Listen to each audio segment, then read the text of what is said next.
소명과 사명에 관한 이야기를 오늘 이야기를 좀 나누려고 합니다.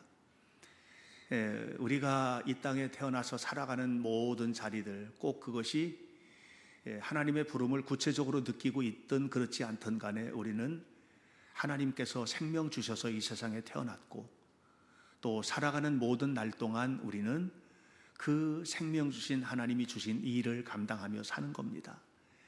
이걸 아는 것이 믿음이고 모르고 내 잘난 맛에 산다 생각하면 그것이 이제 세속적인 삶이 될 수밖에 없는데, 저는 우리 현대교회 성도들이 이제 여름에 또 수련회, 성경학교, 또 우리 오늘도 은혜스러운 찬양을 해주는 찬양단, 찬양대, 성가대 찬양도 있었잖아요. 이 모든 자리들이 하나님이 부르신 자리이고 여러분이 직장, 가정, 살아가는 모든 자리들이 그 자리가 하나님이 부르신 자리라고 생각한다면 주님의 마음을 품고 감당을 해야 되겠죠. 그렇게 감당하는 것이 사명이고 그렇게 사명을 감당하는 사람들에게 주시는 축복이 은사입니다. 저는 이 여름도 여러분 모두가 다 행복하게 여름을 보내셨으면 좋겠습니다. 그리고 진실한 마음으로 하나님 앞에 매 순간을 감사하면서 살아가는 여러분들이 되시기를 바랍니다. 오늘 성경 본문 18절로 19절 말씀을 다시 한번 좀 읽어보려고 하는데요. 같이 한번 읽어볼까요? 시작.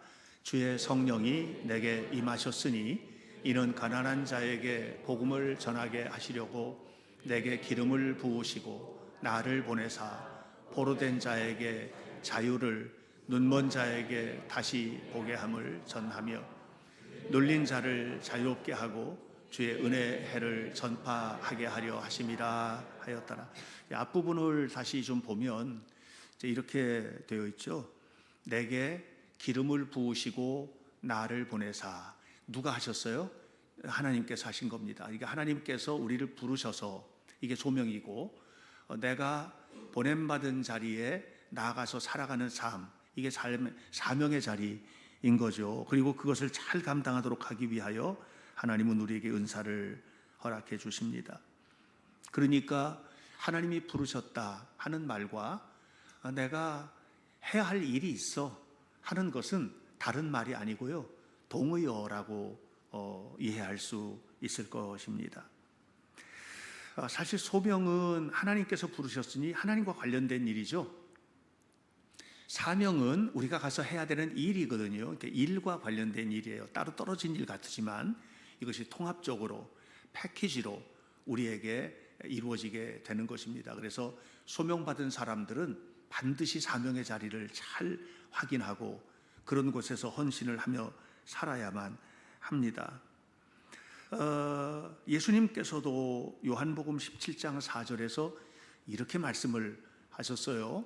아버지께서 이제 부르신 거예요. 아버지께서 나를 무슨 일을 하라고 부르셨고 그 일을 내가 알아서 내가 그 일을 이루었고 그렇게 했기 때문에 하나님이 기뻐하셨다. 이렇게 말씀을 하셨습니다. 이 요한복음 17장 4절 속에 소명과 사명 그리고 하나님을 영화롭게 하기 위한 은사가 다 포함되어 있는 것을 보게 됩니다.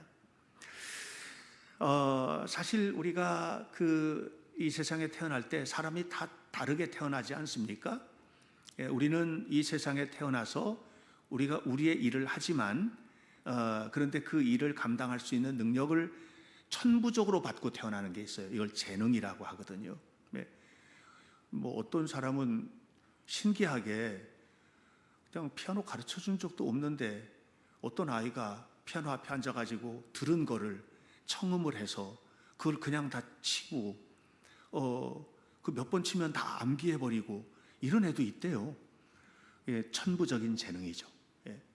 우리가 다 그렇게 자랐으면 좋겠는데 우리 자녀들 영어책 몇 번 읽으면 다 암기하고 그랬으면 좋겠는데 재능은 또 달라서 어떤 이들은 그런 음악적인 재능을 타고나기도 하고 어떤 이들은 또 다른 재능을 타고나기도 하고 재능이 모두가 다 다르지만 그러나 이 세상에 태어날 때 하나님께서 재능 주시지 않은 사람은 아무도 없다 하는 것을 알아야만 합니다. 이렇게 이제 천부적으로 재능을 받게 되는데 이 재능이 하나님 앞에 쓰임 받을 때 이 재능이 업그레이드가 되거든요.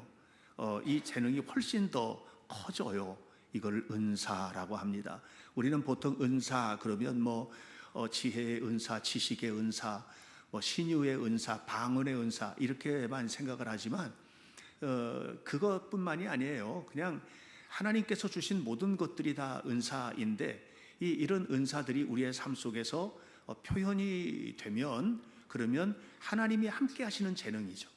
하나님이 나와 함께 하실 때 드러나는 재능이죠. 성경에 피아노 잘 치는 은사 그런 거 있어요? 없잖아요. 하나님이 함께 하심으로 드러나는 거죠. 굉장히 유명한 플루티스트가 있어요. 근데 가난한 목사의 아들로 태어나서 맨날 그냥 자기는 별별은 없는 사람이라고 생각하고 살았는데 플룻을 너무 잘하는 거예요. 세계적인 플루티스트가 됐어요.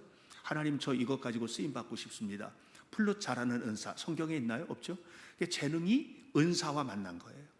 그러니까 여러분들 우리 모두는 다 머리 똑똑한 재능도 있고 몸 건강한 재능도 있고 살아가는 삶을 살아가는 동안에 우리 모두는 다 각자 다른 재능을 가지고 있지만 이 재능이 하나님과 만날 때 하나님께서 우리의 재능을 하나님을 위해서 쓸 수 있게끔 만들어 주시죠. 이것을 은사라고 이야기를 할 수 있는데 그런데 마귀는 이걸 원치 않잖아요. 우리가 하나님의 일하는 거 마귀가 원하겠어요? 아니에요. 우리가 행복하고 화목하고 사는 거 마귀가 원할까요? 절대로 원하지 않습니다. 마귀는 분열, 분쟁, 나눔, 다툼 이걸 원하죠. 마귀가 하는 일은 그렇게 하는데 욥기 1장을 보면 욥기 1장에서 하나님이 마귀에게 야, 너 어디 갔다 왔어? 그랬더니 마귀가 하는 말이 이렇게 말합니다. 1장 7절을 보면 세상을 두루 다니다가 왔습니다. 그랬습니다. 마귀가 세상을 두루 다니면서 하는 일은 뭐냐면 틈을 보러 다니는 겁니다. 세상을 두루 다니면서 그냥 틈만 나면 들어가서 무너뜨리고 깨트리고 쓰러뜨리고 이렇게 하는 게 마귀의 일이거든요. 그러니까 마귀는 죄와 관련이 있고 하나님께서 기뻐하지 않는 일과 관련이 있기 때문에 우리는 그냥 어떤 환경에서든지 하나님이 기뻐하시는 일에 집중하자. 하나님이 기뻐하시는 마음에 집중하고 하나님이 기뻐하시는 삶에 집중하고 하나님이 기뻐하시는 헌신에 집중하도록 하자. 이것이죠. 그렇게 될 때 하나님께서 이제 은사를 우리에게 부어 주시는 것입니다.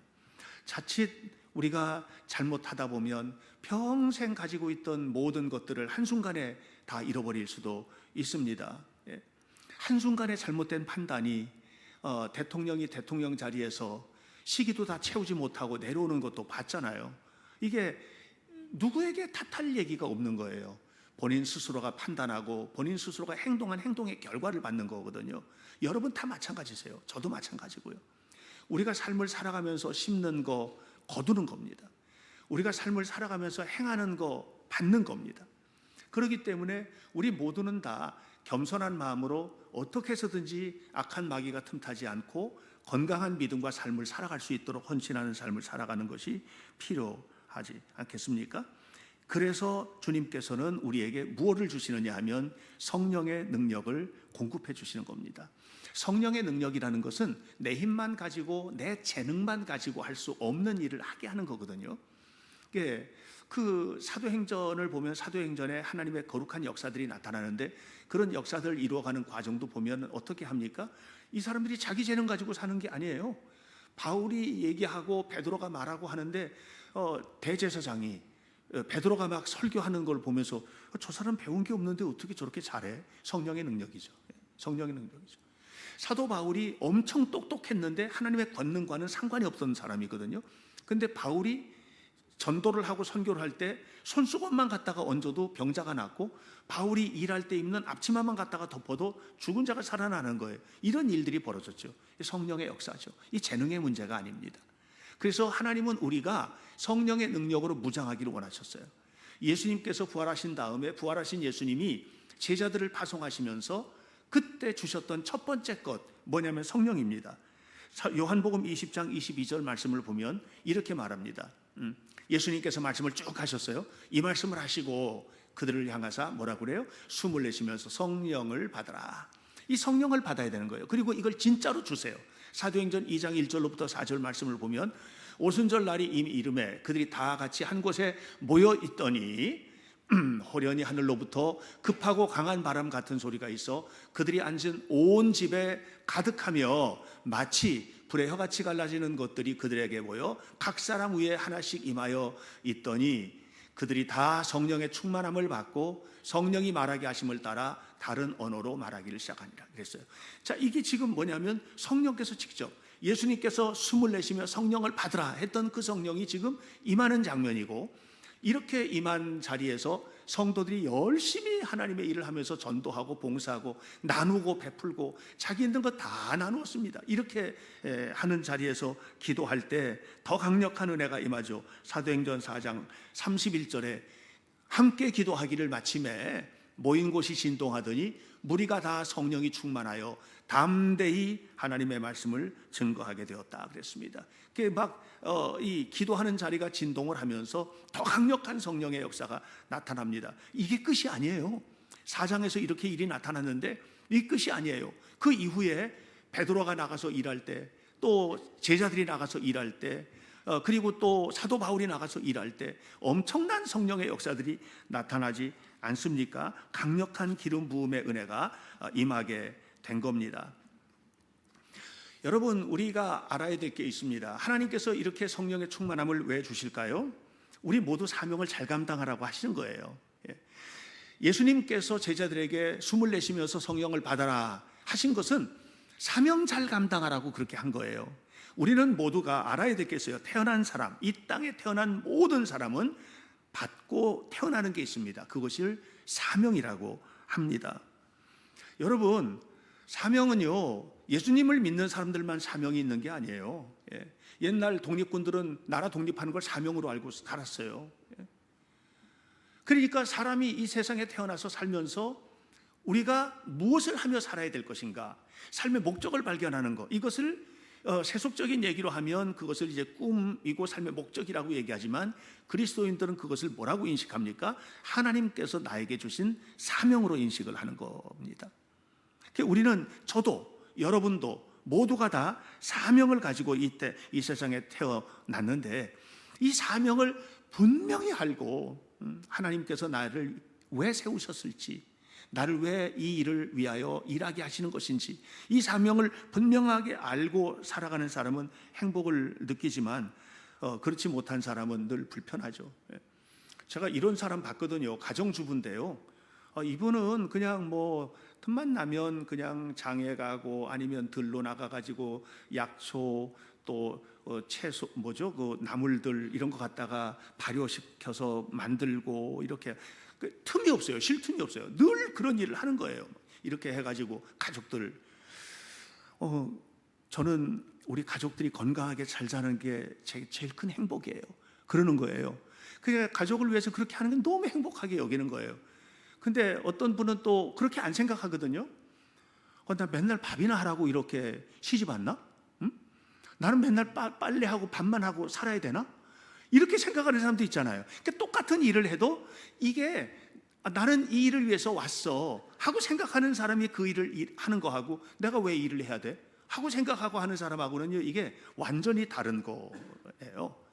교회에서도 사명을 감당을 할 때 하나님이 나를 보내셨다, 하나님이 나에게 이 일을 주셨어 하고 이렇게 인식하면서 그 일을 감당하는 사람과, 그렇지 않고 힘든데 이것까지 해야 되나, 이 생각하는 사람은 행복의 농도가 전혀 다르다고 생각을 합니다.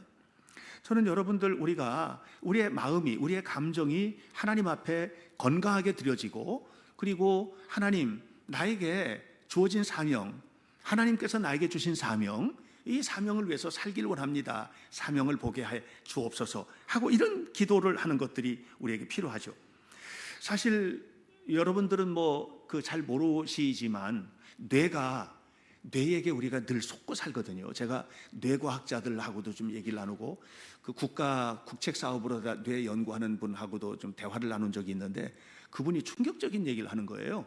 우리는 진실 속에서 사는 게 아니라 뇌가 이야기해주는 허구를 사는 거라는 거예요.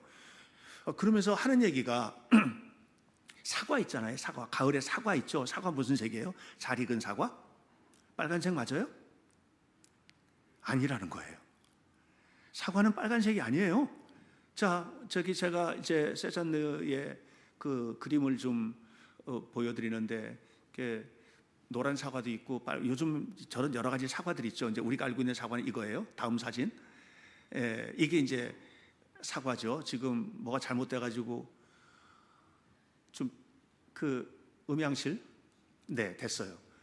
이제 빨갛죠. 빨갛게 보이세요? 죄송한데, 저 정말 죄송한데, 혹시 이 가운데, 죄송합니다. 정말 죄송합니다. 생명이 있으신 분이 계시면 저거 빨간색으로 안 보이실 건데요. 예. 원숭이는 사과를 보면 노란색으로 보인답니다. 저 빨간색이어서 빨간색이 아니고요. 다른 색깔은 다 흡수하고 빨간색 빛에 있는 빨간색만 반사를 하기 때문에 빨간색으로 표현되는 것이지 빨간색이 아니래요. 그러니까 뇌는 저거를 볼 때 늘 빨간색이라고 인식을 하고 있지만 실제로는 그게 아니라는 거죠. 그러니까 뇌가 무엇을 어떻게 인식하고 사느냐 하는 게 정말 중요하다는 거예요. 그러면서 이제 그분이 하는 얘기가 이런 얘기를 했어요. 그리스도인들이 성공할 확률이 타종교보다 훨씬 높은 이유가 있대요. 그 이유는 뭐냐면 뇌가 잘 훈련받았기 때문이라는 거예요.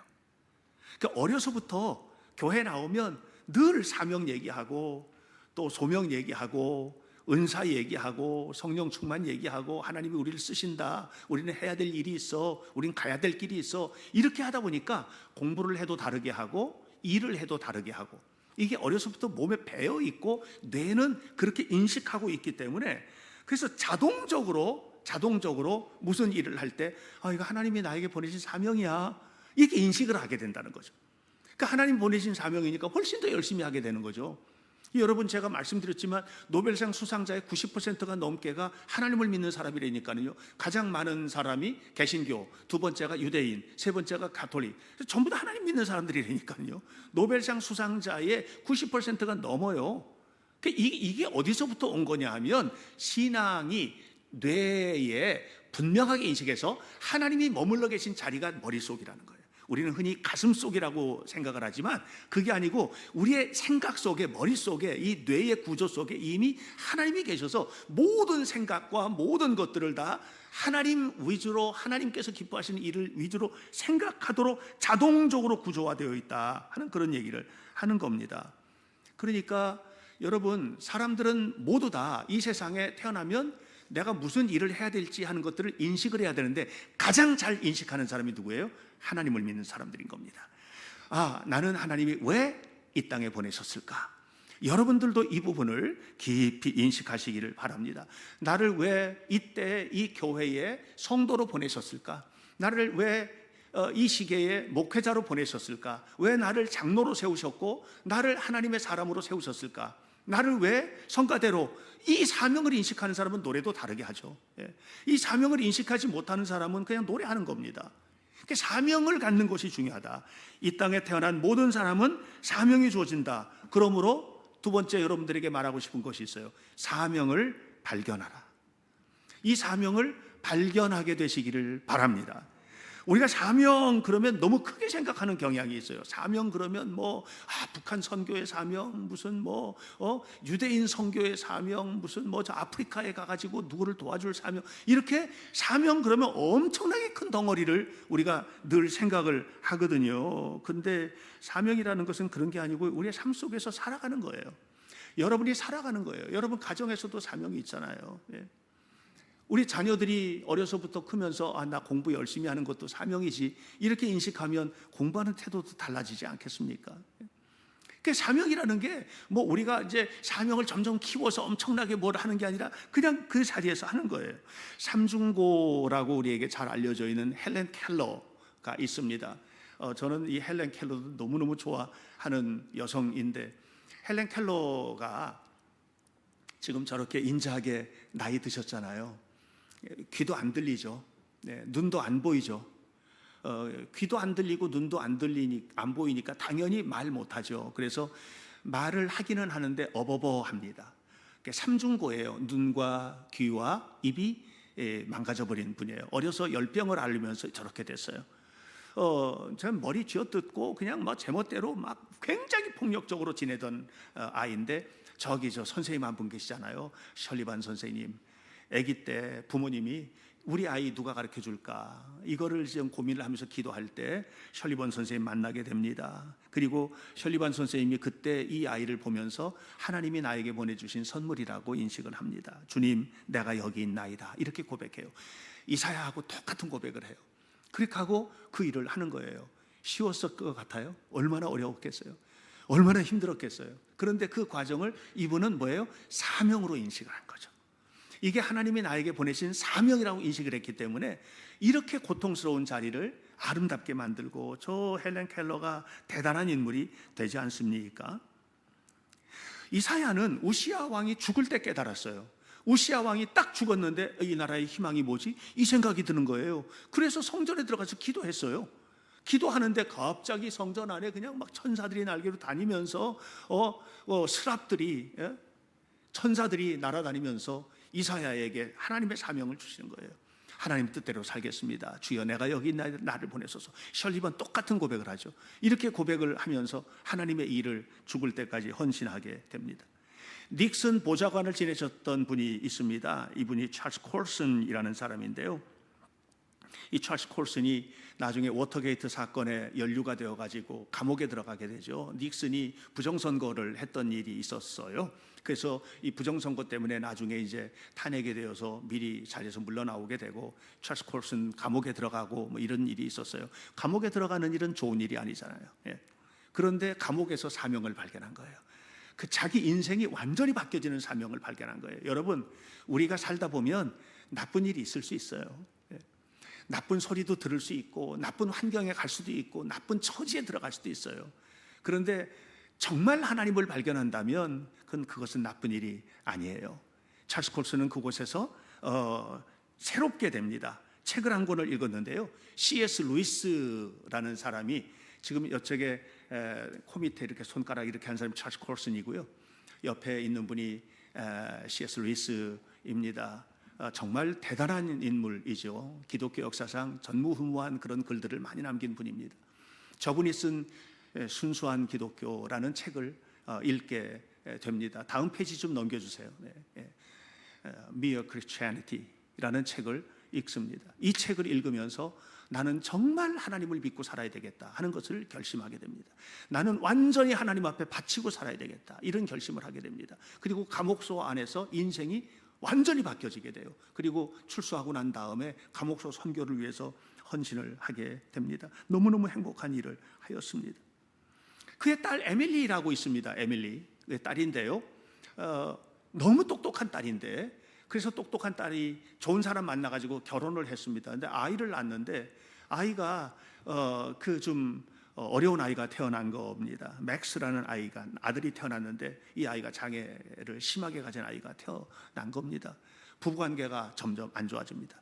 대화가 과격해지게 되고, 또 이혼 강요 당해서 이혼하게 됩니다.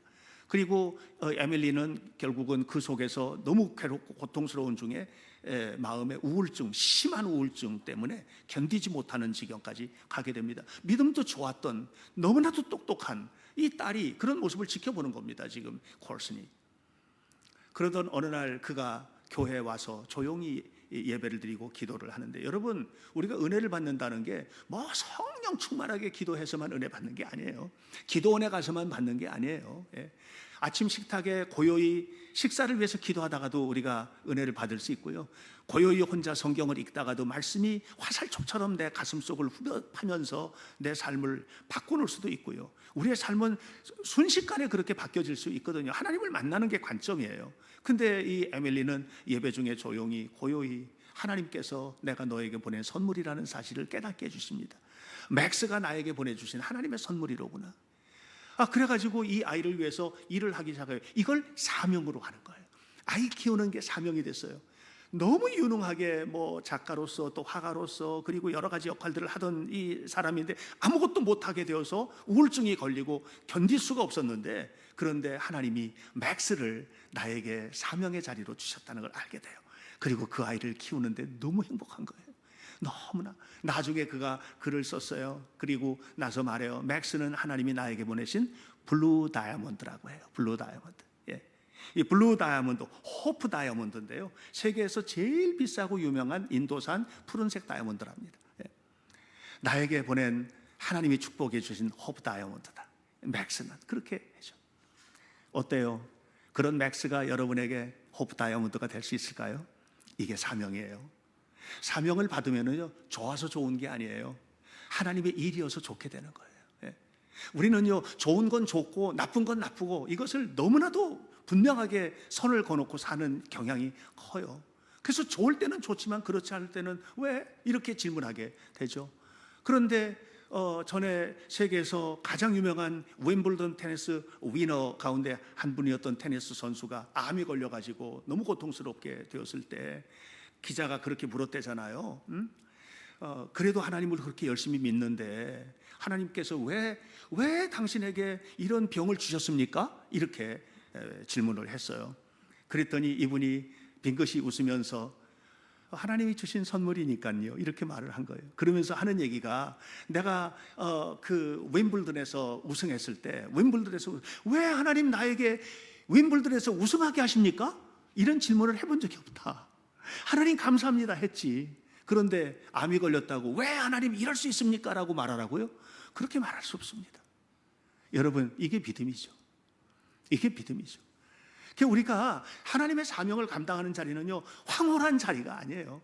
보통 아프리카에 선교 가신 분들도, 아랍 지역에 선교 가신 분들도, 교회 안에서 사명 감당하신 분들도 그 사명 감당하고 있는 모습을 보면 황홀한 자리가 아니에요. 진짜 고통스러운 자리고 힘든 자리인데 그 일을 감사함으로 감당하는 거예요. 그게 사명의 자리인 겁니다. 소명이라는 것은 뭐냐? 사명을 감당하는 자리에서 이게 하나님이 나를 부르셨구나 하는 걸 깨닫는 게 소명이고요. 사명은 뭐냐 하면 하나님이 나를 부르셨으니 최선을 다해야 되겠구나. 내게 주어진 이 직책에, 내게 주어진 이 일에, 여러분 직장에 나가시잖아요. 그 자리가 사명의 자리가 되면 함부로 할 수 있어요? 못하죠. 네. 여러분, 우리에게 주어진 모든 것들 대충 할 수 있어요? 어떻게 그렇게 합니까? 못합니다. 하나님께서 내게 주신 일 자리니까는요. 그렇게 되다 보면 처음에는 너무 고통스러웠는데 은혜를 받고 난 다음에는 장애를 가진 아이의 기저귀를 갈아주는 것도, 그것도 감사한 제목이 되는 거죠. 예. 여러분들의 삶에 이런 그 사명이 깨달아지는, 하나님의 부르심 속에서 내 사명이 무엇인지를 더 깊이 알고, 나이 먹어도 마찬가지예요. 연세 드신 분들 계신데 저는 연세 드신 분들 기도의 자리도 사명으로 알고 기도하셨으면 좋겠고, 예배 자리에 나오시는 것도 사명으로 알고 예배 나오셨으면 좋겠고, 여러분들도 할 수 있는 일들, 저도 나이가 70이잖아요. 예. 나이가 70이면 적은 나이가 아니거든요. 사람들이 그래요. 미치셨냐고, 정신 나가셨냐고, 그런 험한 소리도 제가 들어요.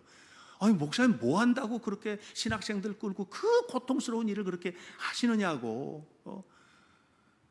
제가 이번 한 주간을 어떻게 보냈는지를 모를 정도로 바쁘게 정신없이 보냈어요. 예, 해야 될 일들이 너무 많아가지고.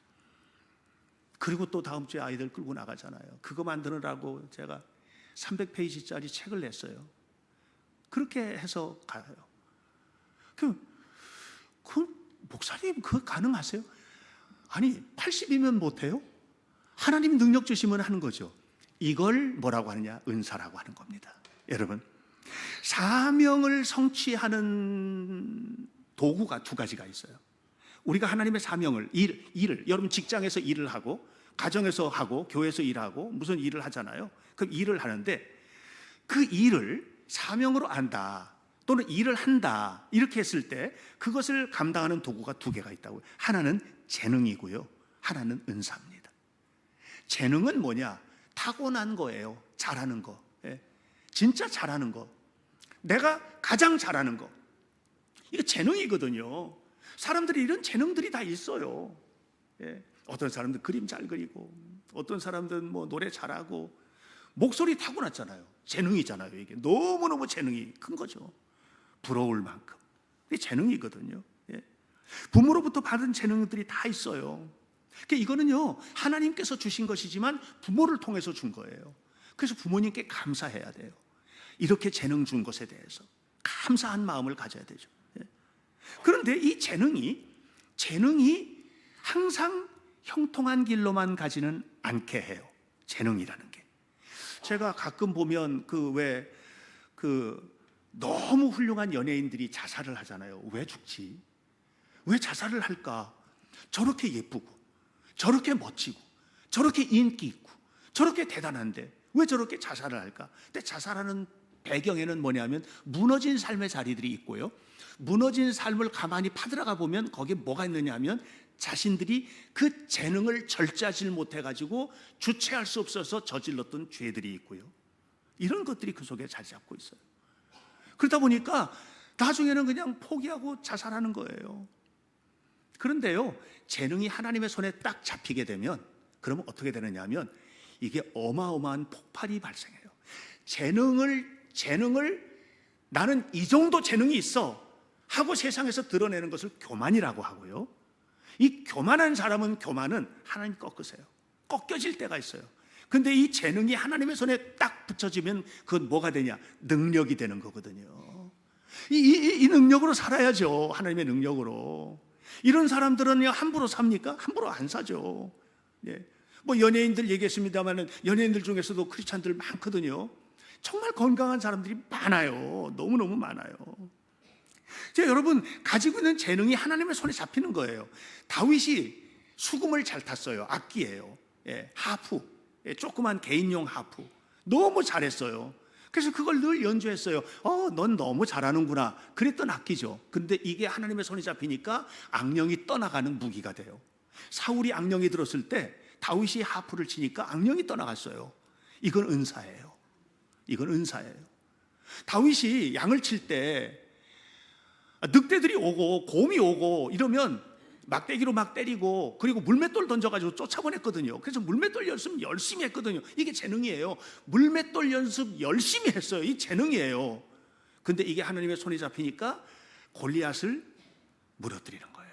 블레셋 군대를 무너뜨리는 거예요. 예. 이게 하나님의 손에 붙잡히니까 하나님의 능력이 나타나는 도구가 된 거예요. 여러분, 대단한 재능들 가지고 계시죠? 여러분 가지고 있는 대단한 재능을 그냥 썩히지 마세요. 하나님 앞에 쓰임 받으셔야 돼요. 교사로, 성가대로, 관악단으로 이렇게 쓰임 받는 게 얼마나 큰 축복이에요. 예. 열심히 하나님 앞에 쓰임 받는데 그냥 재능으로 쓰임 받지 마시고 하나님 앞에 온전히 드리길 원합니다. 그래서 하나님께서 사로잡아 주시는 은사로 쓰임 받도록 그렇게 하셔야만 합니다. 그렇게 되면 그 은사를 통해서 뭐가 나타납니까? 하나님의 능력이 나타나는 거예요. 하나님의 권능이 나타나는 겁니다. 욥에게 있어서 은혜가 뭡니까? 욥이 완전히 무너졌잖아요. 그리고 욥기 42장까지 와서 회복될 때까지 뭐 몇 년 안 걸린 게 아니라 그게 굉장히 긴 시간이거든요. 그 욥이 하나님 앞에 42장에서 깨닫고 난 다음에 바로 뭐 업어치기 하듯이 뒤집혀져 가지고 다 회복된 게 아니에요. 긴 세월이 걸렸어요. 저는 욥이 가장 큰 재능은 참는 거로구나 이런 생각을 했어요. 우리가 참아야 될 때가 참 많아요. 그런데 참으면 뭐가 나와요? 우라통이 치밀죠. 예, 부해가 솟구쳐 오르잖아요. 근데 하나님의 손에 잡혀 참으면 능력이 돼요. 그게 능력이 돼요. 가정을 행복하게 하고 삶을 행복하게 하고 교회를 복되게 하고 삶을 아름답게 하는 능력이 돼요. 그 능력이 욥을 갑절의 복으로 이끌어간 거예요. 저는 사랑하는 여러분, 오늘 여러분들에게 이 여름에 이제 또 성경학교 앞두고 여러 가지 행사들을 앞두고 있는 우리 모두가 다 깊이 깨달았으면 좋겠을 이 얘기예요. 여러분, 우리는 모두 다 하나님의 소명자입니다. 부름을 받았어요. 부름받은 우리가 감당해야 되는 것은 사명을 감당하는 겁니다. 뭘로? 재능으로 하세요. 가지고 있는 재능으로. 그리고 더욱 깊이 원하시면 하나님 앞에 은사를 구하셔야 돼요. 그리고 이 은사를 가지고 하나님의 사명 감당할 수 있도록 최선을 다하게 도와달라고 기도하셔야만 합니다. 그렇게 될 때 여러분이 있는 그 자리가 사명의 자리가 되고 사명이 빛나는 자리가 되고 빛나는 사명 자리 속에서 하나님의 축복을 누리게 될 것이라고 믿습니다. 오늘 이 일을 위해서 성령님 이곳에 계십니다.